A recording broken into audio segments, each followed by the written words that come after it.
वाल्मिक कराड याने ह्या खटल्यामधून संतोष देशमुखच्या खुनामधून मला दोषमुक्त करावं अशाचा जो अर्ज दिलेला होता तो अर्ज आज न्यायालयाने फेटाळून लावलेला आहे। त्याचा अर्ज फेटाळल्यानंतर लगेच दुसरा आरोपी विष्णू चाटे आणि इतर सर्व आरोपींनी आम्हाला या खटल्यातून वगळावं, दोषमुक्त करावे अशा तऱ्हेचा अर्ज दिला।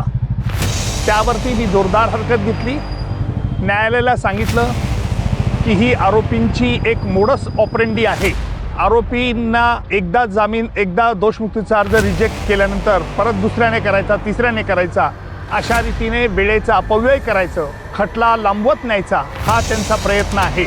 आणि म्हणून न्यायालयाला विनंती केली की सगळ्या आरोपींना एकाच वेळेला जर त्यांना दोषमुक्त करायचा अर्ज करायचा असेल तर त्यांनी तसा करावा। त्याप्रमाणे न्यायालयात आज विष्णू चाटेपासून इतर उर्वरित जे 7 आरोपी आहेत त्यांनी देखील आज दोषमुक्तीचा अर्ज केलेला आहे।